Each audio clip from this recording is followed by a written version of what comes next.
Bismillahirrahmanirrahim. Assalamualaikum warahmatullahi wabarakatuh.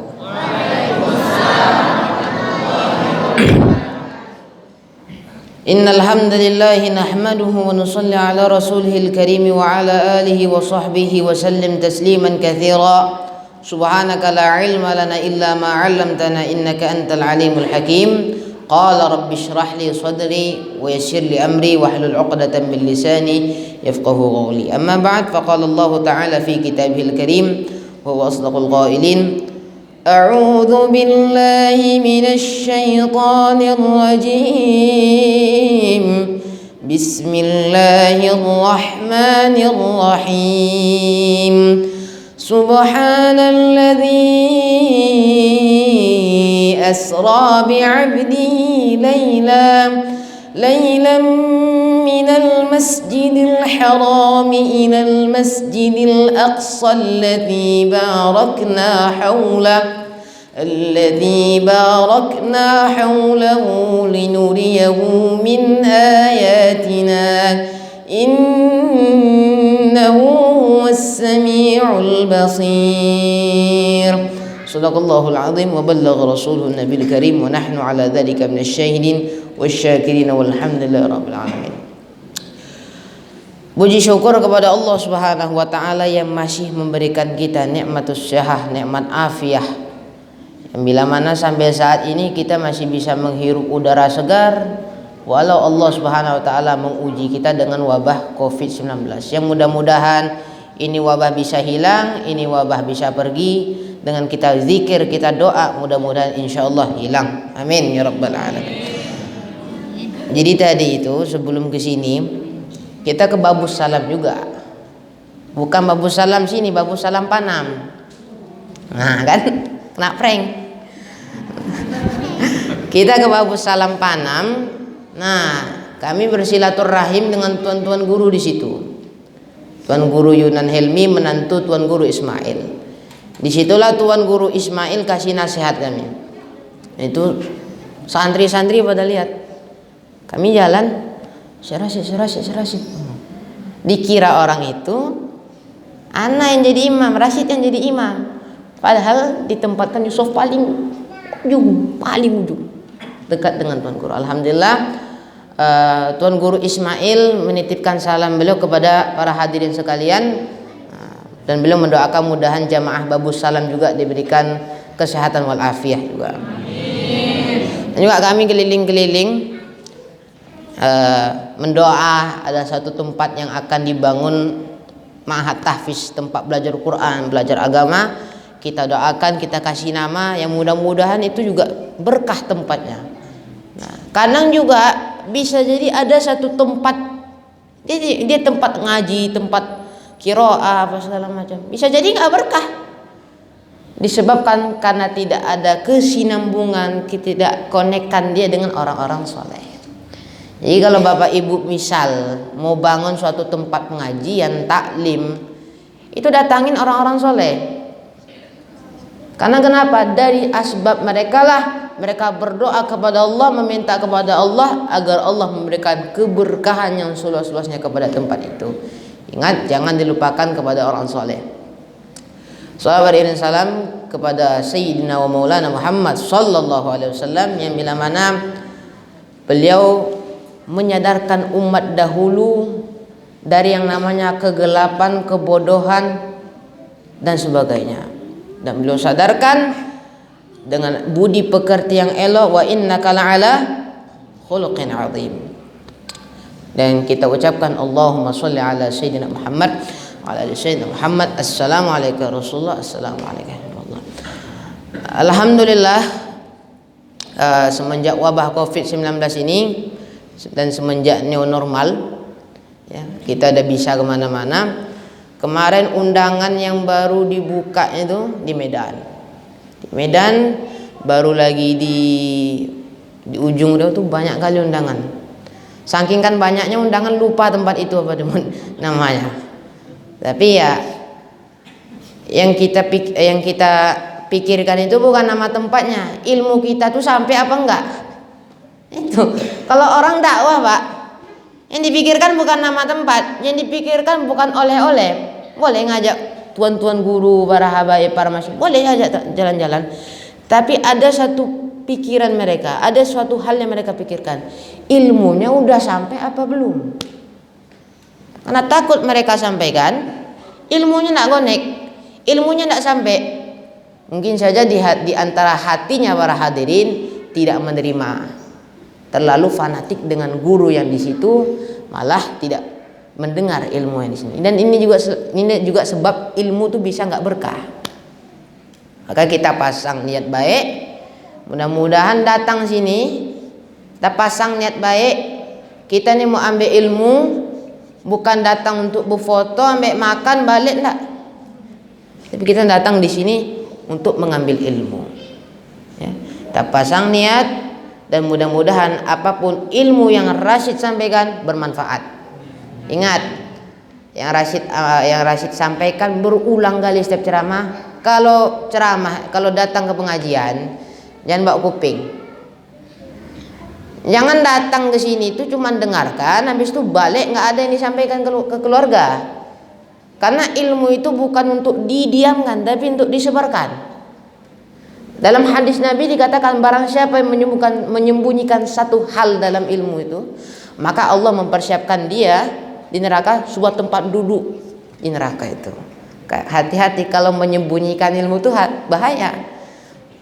Anggap aja ini kursi nih. Nanti di neraka kursinya kayak gini tapi terbuat dari api. Panas kalau duduk itu. Panas rasanya.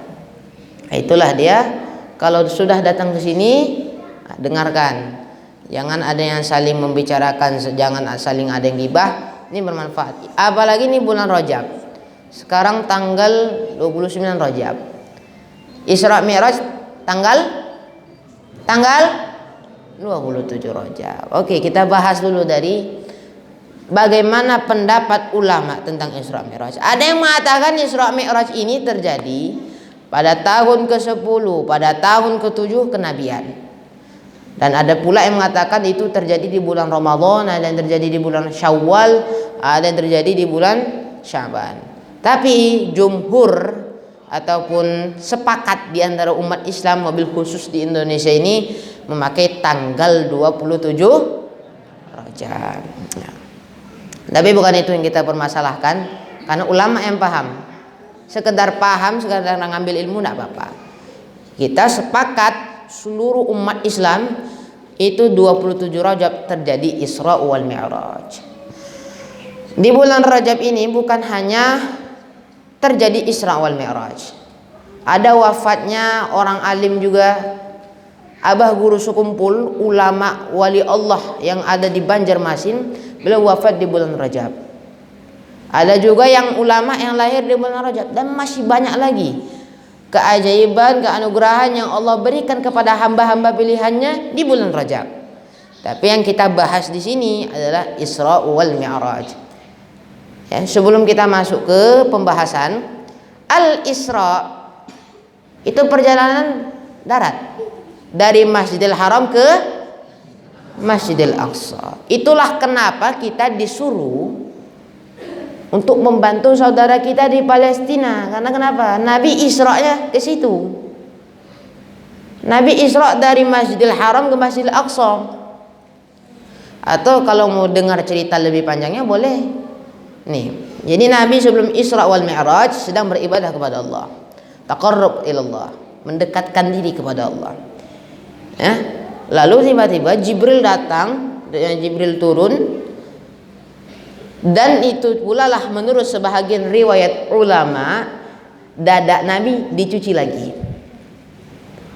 Sama seperti akan halnya umur 3 tahun yang membuat Halimatus Sa'diyah yang menyusui Nabi ketika Nabi masih kecil, masih kenek, si keteknya. Halimatus Sa'diyah umur 3 tahun, Nabi disusui. Lalu dicuci lagi sama air Zam-Zam. Lalu apa? Kenapa dicuci hati Nabi? Menghilangkan sifat riya, hasud, dengki dan sebagainya. Itu ada alasan. Kenapa 2 kali dada Nabi dicuci? Sampai bekas Belahannya itu dilihat oleh Anas bin Malik, itu tersebut dalam kitab Syama'ilul Muhammadiyah. Aku melihat di dada Nabi ada bekas jahitan, yang bila mana dada Nabi itu dicuci, dibolak-balik. Dan Nabi SAW menaiki kendaraan buruk. Sebelum naik kendaraan buruk itu kayak asing. Ini ada orang baru. Orang langit enggak, orang bumi iya. Ini dia agak bingung deh, ini siapa ini? Lalu Jibril mengatakan, ini orang pilihan, ente nggak usah takut. Lalu Jibril menyentakkan buruk sampailah ke Palestina, ke Masjidil Aqsa. Lalu ulama-ulama menyebutkan dalam syairnya, wa taqaddamta lis-salati fa shalla kullu man fis samai wa antal imam. Nabi Pak, itu awal-awal Nabi diangkat jadi Rasul. Itu ketika sampai di Masjidil Aqsa, Nabi jadi imam. Jadi imam bagi para nabi-nabi yang lain, dari Nabi Adam sampai Nabi Isa alaihissalatu wassalam. Nggak usah gitu. Nabi belum lahir itu disebutin namanya di Taurat. Wa mubasysyiran bi rasuli ya'ti min ba'di ismuhu Ahmad. Ada di Taurat. Akan ada satu masa ada seseorang lelaki yang bernama Ahmad, itu dia akan jadi Rasul. Nah, di dalam kitab Maulid Dibai dari Atha bin Yasar, dari Ka'ab al-Ahbar, Ka'ab pendeta Nasrani. Jadi bapaknya yang ngajarin Taurat ke dia.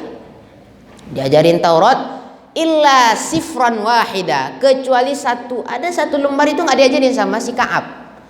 Kana yakhtimuhu wa yudkhiluhu sunnuk, dimasukin ke laci yang nggak bisa dibuka. Kayak gini lah, dimasukin ke bunker, nggak ada yang tahu passwordnya. Falamma mata abi, Allah mati apa ambo buka. Maka dibacalah oleh Ka'ab al-Ahbar, akan ada satu nabi yang yakhruju fi akhir zaman, keluar di akhir zaman, mauliduhu bi Makkah wa hijratuhu fil Madinah wa sultanuhu fis Syam. Dilahirkan di Makkah, hijrahnya ke Madinah, dan kekuasaannya meliputi Syam, Palestina, Suriah dan lain-lain.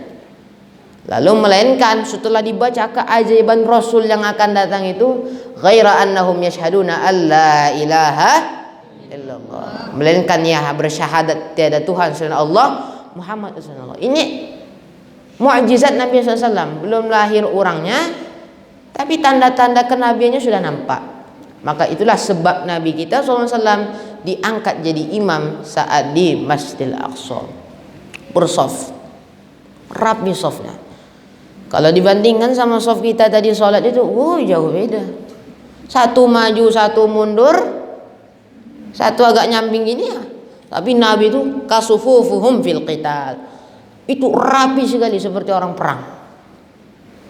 Kalau kita lihat orang perang rapi kan, seperti itulah Nabi SAW ketika jadi imam. Lihat dulu, safnya rapi. Itu sebabnya Nabi mengatakan sawwu sufufakum fa inna taswiyatas sufuf min tamamis shalah. Orang sholat, tapi ini satu hal ini sering sekali lupa. Fa inna taswiyatas sufuf min tamami. Kita garis bawahi, min tamami, menyempurnakan sholat, biar enak sholatnya, biar mantap sholatnya itu. Kadang kan ada orang kakinya maju ke depan satu, mundur ke belakang satu.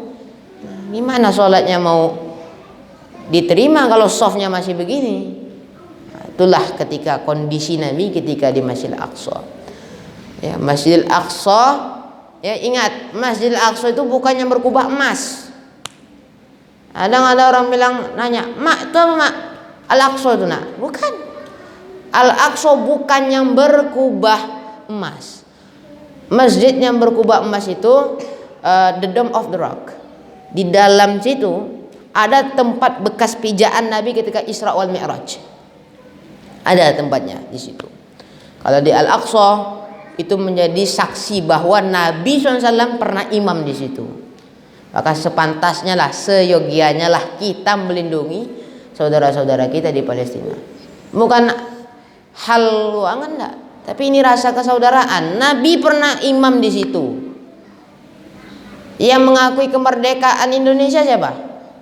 Palestina. Maka seharusnya nggak kayak inilah, nggak afdol gitu, rasanya nggak enak gitu. Kalau kita menganggap Palestina itu nggak usah dibantu, nggak afdol. Dari Palestina, Indonesia bisa merdeka. Oke. Ini nih Isra. Dan kami tadi Babus Salam itu diisrakan. Kenapa diisrakan? Seharusnya kami tadi itu tujuannya ke Masjid Ar-Rahman, masjid lain, tiba-tiba terbesit kami ke Babus Salam. Itu berarti Allah yang menggerakkan, kamu harus ke sini. Kamu harus ke sini, diisrakan Allah ke Babus Salam. Ya, ingat, jangan pakai akal nih. Ini jangan dibawa ke akal, Bu, Pak. Tapi bil iman, pakai iman. Contohnya ini Isra wal Mi'raj ini tidak bisa kita pahami secara akal. Oh, mana bisa? Orang dulu, Pak, datang pergi ke Palestina itu mungkin bisa mencapai 6 bulan atau berapa bulan. Tapi ini dengan kuasa Allah, iradat Allah itu, dengan izin Allah bisa cepat, ekspres. GPL nggak pakai lama, udah langsung nyampe. Dan inilah yang namanya Isra.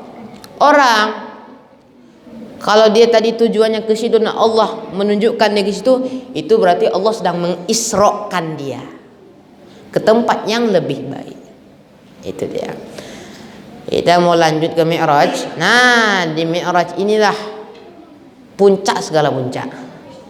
Ini Mi'raj ini luar biasa, Pak. Nabi ketika dalam perjalanan Mi'raj, Nabi lihat ada perempuan yang kena azab loh, Pak. Ditanya, ya Jibril, itu kenapa? Oh, gini Muhammad, itu adalah perempuan yang tidak taat sama suaminya.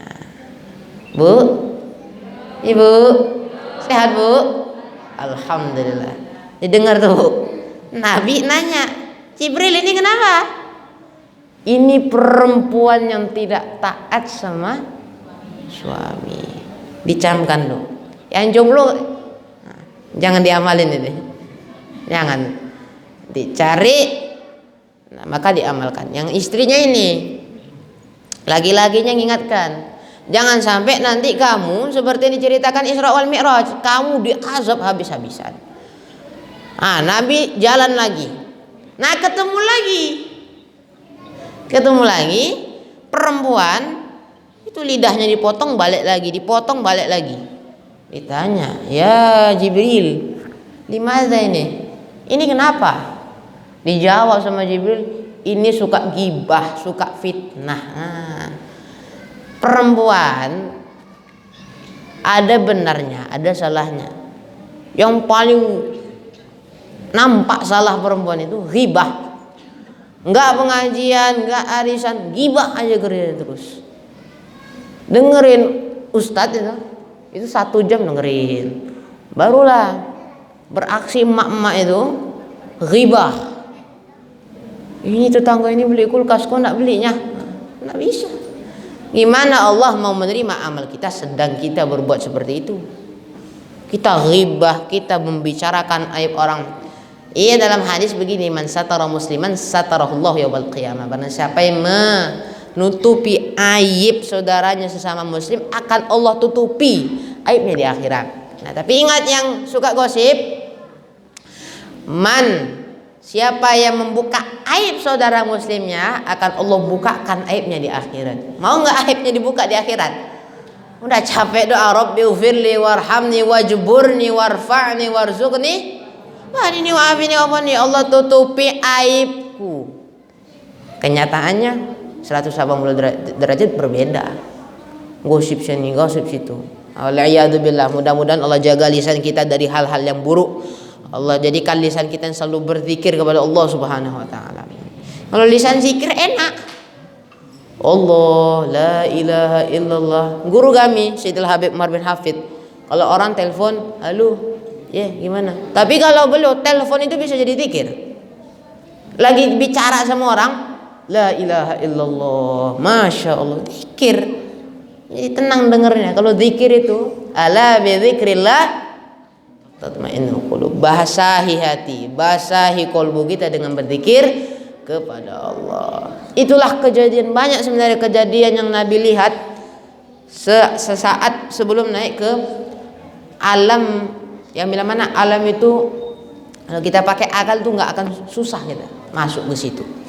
Baiklah, sudah sampai di surga.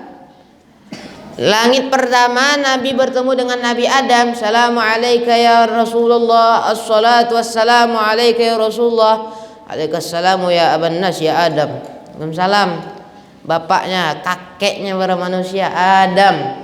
Sebagaimana dikatakan dalam hadis, ana sayyidi waladi Adam. Aku adalah cucu daripada Sayyidina Adam alaihissalatu wassalam. Pak, di akhirat nanti ini ada cerita. Di saat kita mau dihisab oleh Allah Subhanahu wa taala, tentunya kita akan minta tolong.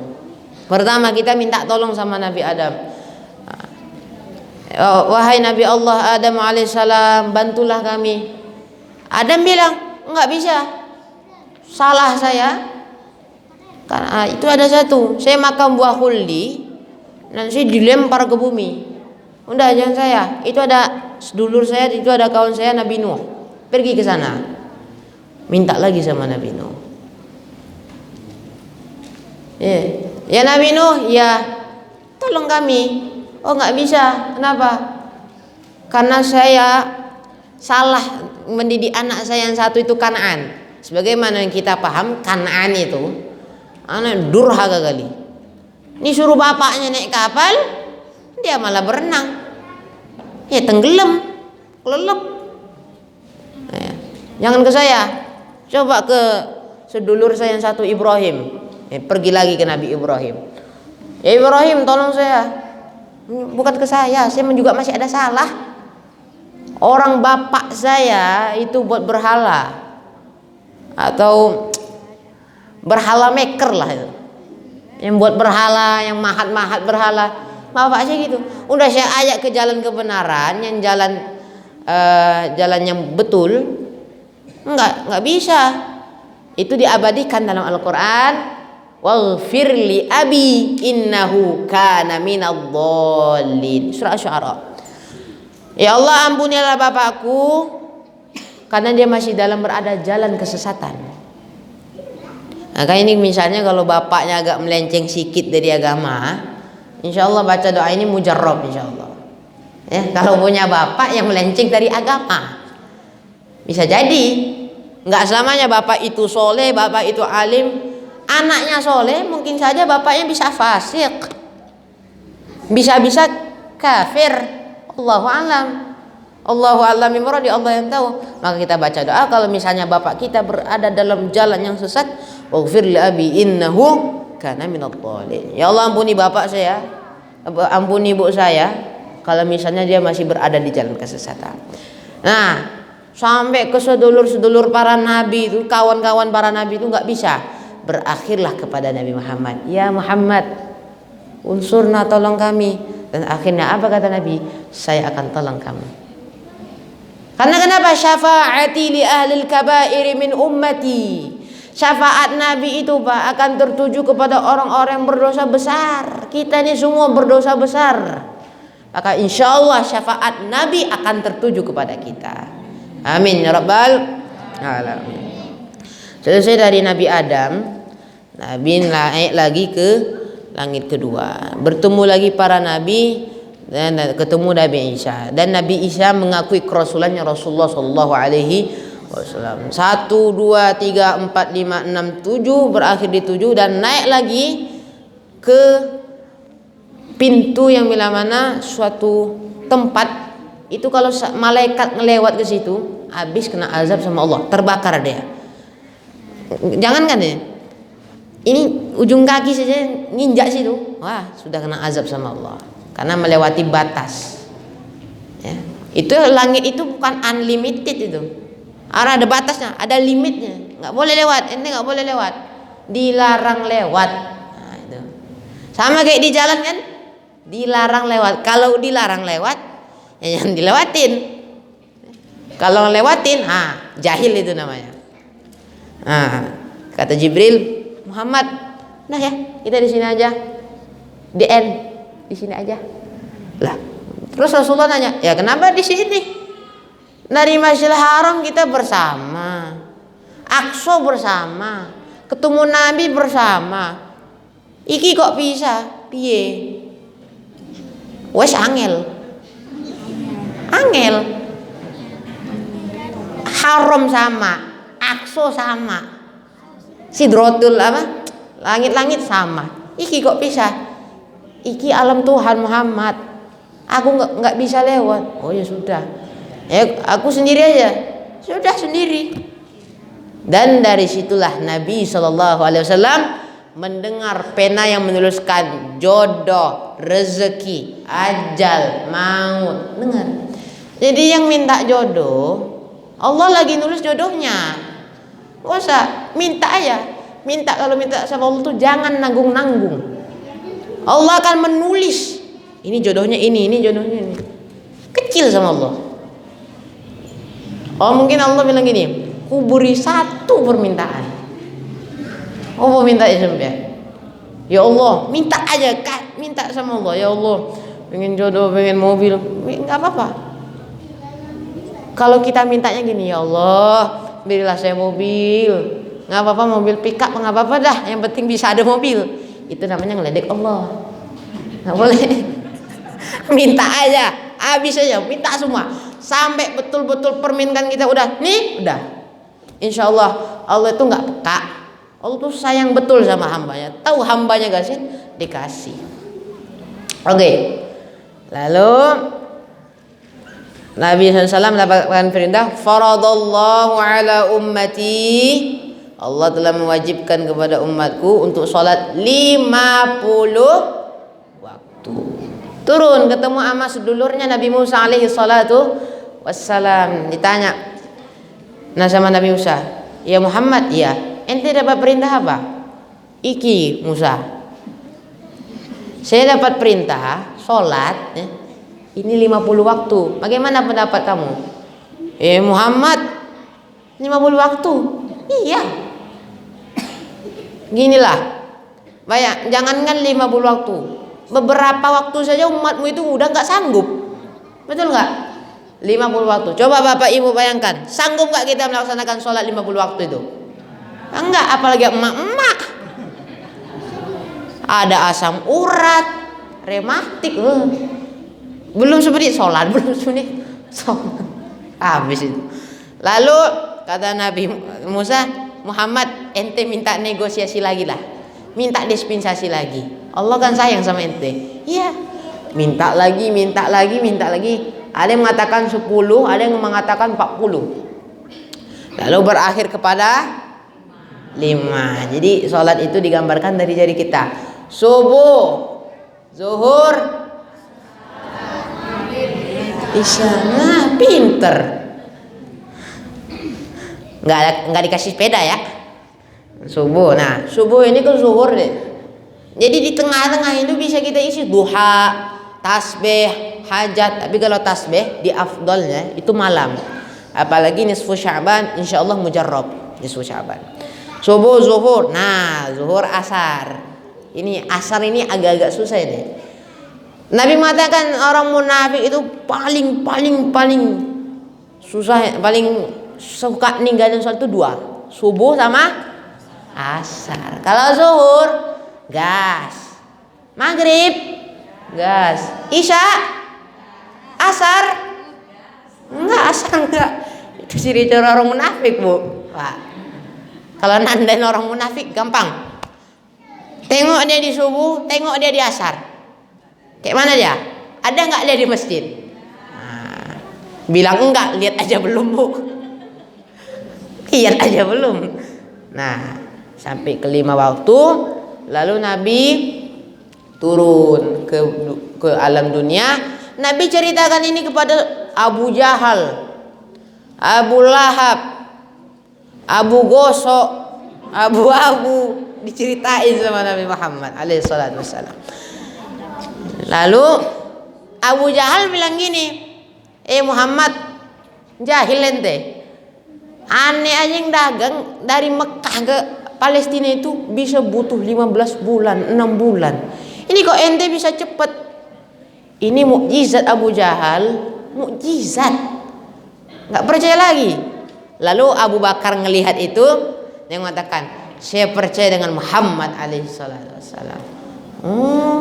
Mengamuklah orang kafir itu. Ente udah bukan supergen saya lagi. Nah, keluar ente sana.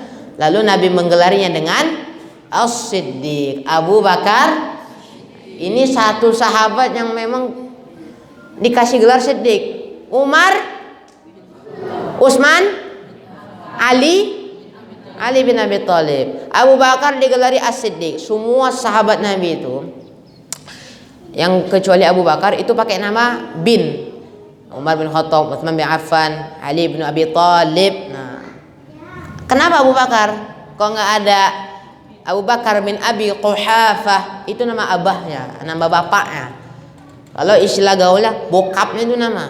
Nah, bokapnya Abu Quhafah. Nah, ini gelar Abu Bakar Siddiq ini. Kalau Umar itu dikasih gelar Faruq. Al-farqu bainal haqq wal batil. Umar itu dikasih gelar Faruq, bisa membedakan mana hak, mana batil. Ginilah, membedakan mana yang benar, mana yang salah, membedakan mana yang baik, mana yang buruk. Itulah Sayyidina Umar. Umar itu tegas. Mungkin ada kawan-kawan yang tegas, alhamdulillah dalam dirinya tertanam sifat Umar bin Khattab. Okay. Utsman bin Affan ini digelari Dzunnurain. Dikarenakan apa digelari Dzunnurain? Jadi ketika itu Nabi sedang istilah anak mudanya santuy, lagi baring di sini. Lalu Abu Bakar, Assalamualaikum anak Abu Bakar, boleh masuk nggak? Monggo masuk. Nabi masih tidur. Masuk Umar, masih tidur. Utsman ketika masuk Sayyidina Utsman, Nabi rapihkan bajunya. Lalu Abu Bakar gini, ya Rasulullah, aneh ente ini, aneh masuk, ente masih tidur. Abu Bakar masuk, ente masih tidur. Kok Utsman ente berapi baju ini? Tidakkah engkau malu wahai para sahabatku, sedangkan para malaikat menyanjung Utsman, menyanjung Sayyidina Utsman, malaikat juga malu sama Sayyidina Utsman. Itu disebabkan karena Sayyidina Utsman menikahi dua putri Nabi, Ruqayyah dan Ummu Kalthum. Itulah dia cerita disebut Dzunnurain. Sedangkan Sayyiduna Ali itu gelarnya Abu Turab. Banyak gelar Sayyidina Ali itu. Abu Turab, Haidar. Tapi yang ketika disebut dalam hadis, "Analladzi sammaitani ummi Haidar kalaithil ghabati kalaithil manzara." Itu Sayyidina Ali kalau sudah maju ke medan perang, kalah enggak, menang terus.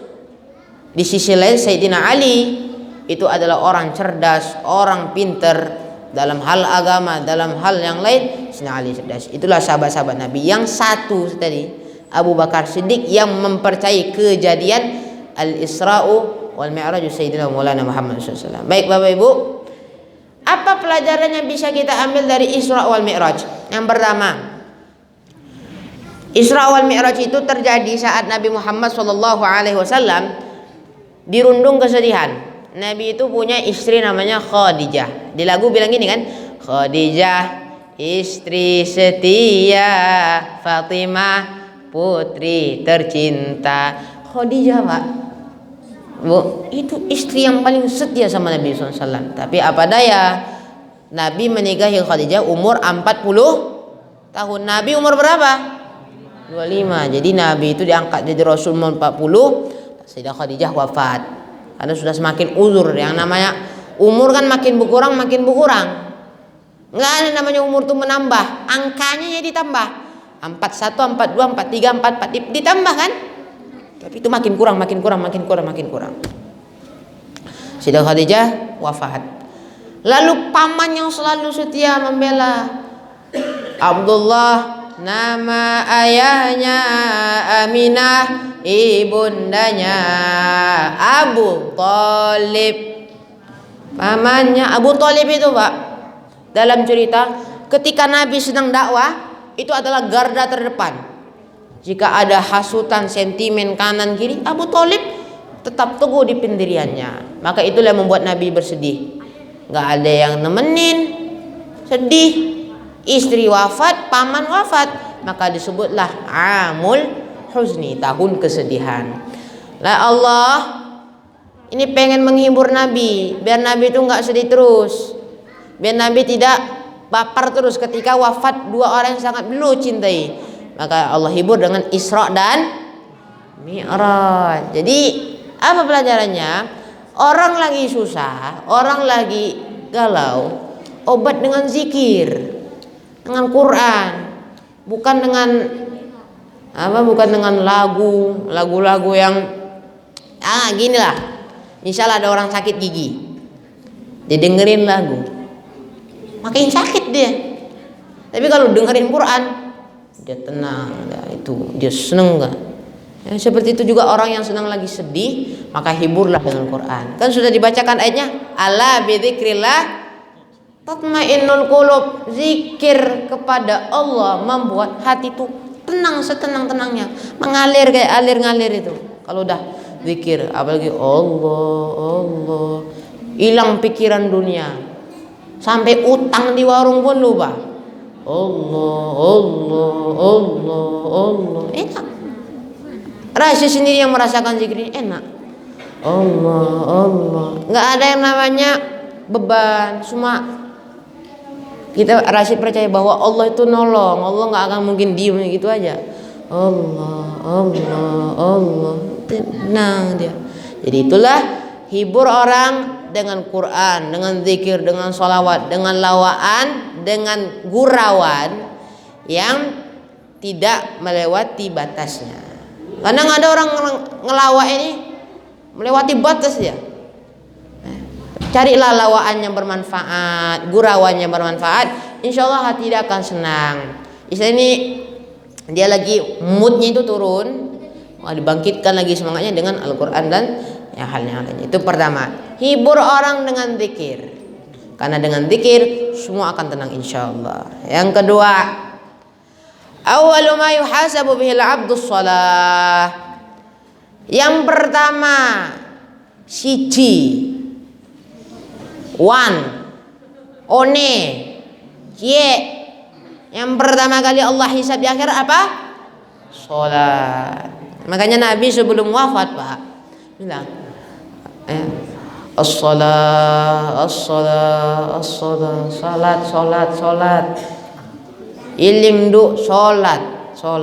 Itu Nabi pesan kepada Sayyidina Ali karramallahu wajha wa radhiyallahu taala an. Nabi pesan begitu. Karena salat ini adalah kunci hubungan kita sama Allah. Intinya gini, orang sufi Pak, Bapak Ibu sekalian yang dirahmati Allah, orang sufi itu nandain dia betul-betul alim, betul-betul faqih, itu lihat dari salatnya, khusyuknya bagaimana, tandanya begitu. Dan suluk yang paling utama itu adalah salat.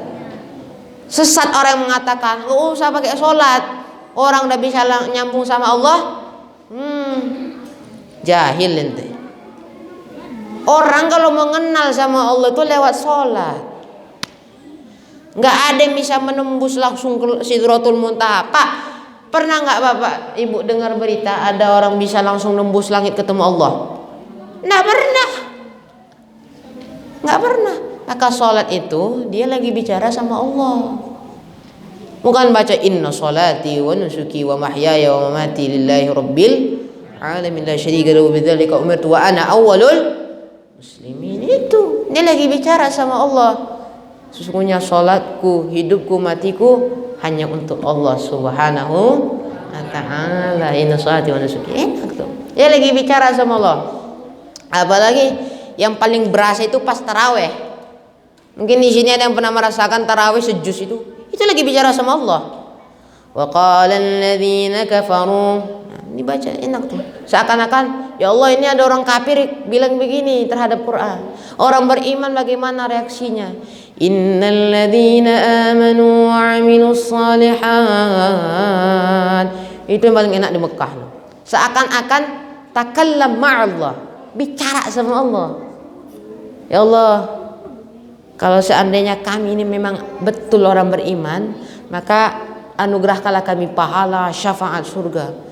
Tapi kalau udah ayat neraka, azab, itu nangis. Bahkan Nabi kalau sudah baca ayat-ayat azab, itu nangis sejadi-jadinya. Karena teringat, aku di akhirat nanti akan begini.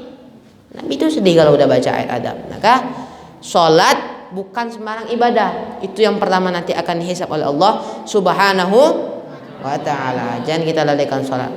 Ada juga yang tanya, ya Syekh, ya saya rezeki saya lancar, iya, usaha saya pun mantep, iya, terus masalahnya di mana? Gini, saya nggak sholat, saya nggak zikir, saya nggak ibadah, kok begitu? Iya begini, itu istidraj. Paham istidraj? Gini, sholat enggak, zikir enggak, tapi rezeki berlimpah luas. Karena dalam Al-Quran dikatakan sanastadrijuhum min haitsu la ya'lamun. Akan ku uji dia, akan ku istidrajkan dia min haitsu la ya'lamun. Dia nggak akan tahu kalau dia sedang diistidraj, dia sedang diuji sama Allah. Maka bagaimana supaya kita tidak terkena penyakit istidraj? Ini koneknya ke penyakit hati. Penyakit hati itu ada hasud, ada ain. Nah ini juga yang terutama, istidraj. Maka berhati-hati. Fa'alaikum bil istidraj. Berhati-hatilah dengan istidraj. Takut ini. Kalau ulama-ulama kita, kalau udah dengar istidraj, takut. Takutnya kenapa? Takut hal itu akan menimpa dia. Maka dari ini jangan kita sesekali terkena penyakit positif istidraj. Positif COVID, mudah-mudahan Allah sembuhkan. Tapi kalau istidraj itu, ya Allah, la ilaha illallah, berbahaya. Kalau COVID ini berbahaya, lebih berbahaya istidraj. Betul nggak Bapak Ibu? Hubungan kita sama Allah nggak ada, nggak connect. Ginilah kita mau menonton sesuatu, mau menonton hal-hal yang bermanfaat, paket nggak ada. Paket nggak ada. Tentunya harus pakai wifi kan? Kita cari dulu. Maka itulah kita harus ada signal ke Allah, connect terus sama Allah. Jangan sampai putus di tengah jalan. Jangan sampai. Ya, Bapak Ibu sekalian, hati-hati. Istidraj adalah penyakit yang berbahaya sekali. Bisa dikatakan ini penyakit yang paling berbahaya. Bisa dibilang seperti itu. Ini penyakit berbahaya. Dan seyogianya muslim ini harus menghindari istidraj. Jangan terkena ke keluarga, jangan terkena ke sanak famili. Kalau dia kena istidraj, uangnya itu nggak halal. Uangnya nggak halal, jadi uang haram. Karena hubungan Allah juga nggak ada. Bagaimana bisa dikatakan halal? Nah, dan juga ada sifat-sifat yang perlu dirubah. Ketika di tempat kerja dia nggak sholat, mau pergi ke tempat kerja dia nggak sholat, pulang kerja dia nggak sholat, lalu dia mengatakan alhamdulillah sudah terpenuhi untuk mencari nafkah halal. Bukan halal Pak, haram. Kenapa? Sholat ente kagak, ngaji kagak, terus ente bilang alhamdulillah rezeki halal. Halal dari mana? Coba tunjukkan saya dalilnya. Pak, itu ente sedang diuji tuh. Maka kalau ada ketemu orang begitu, segera disadarkan. Kayak gini lah, dia lagi pingsan, hatinya lagi pingsan. Maka cari obatnya supaya dia hatinya itu nggak pingsan dan terus connect sama Allah Subhanahu wa taala. Bapak Ibu yang dirahmati oleh Allah Subhanahu wa taala.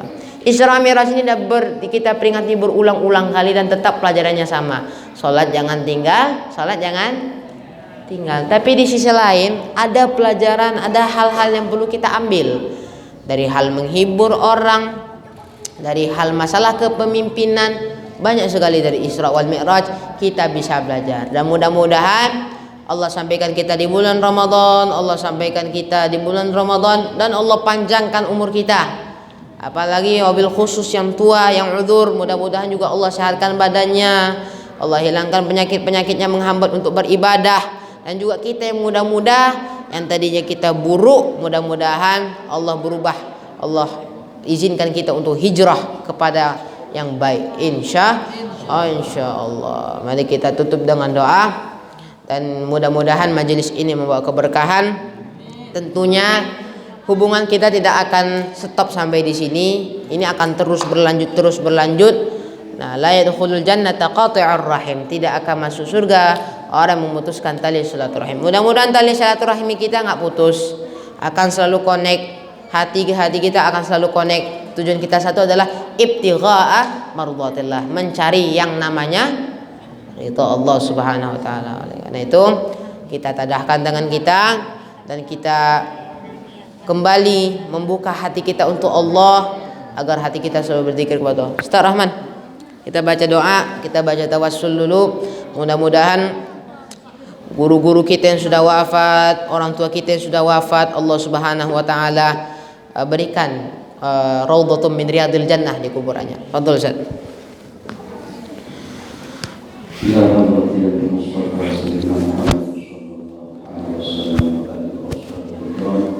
وسائر الأنبياء والأولياء والشهداء والصالحين ومشايخنا وأساتذتنا ومرشدينا خصوصا للأئمة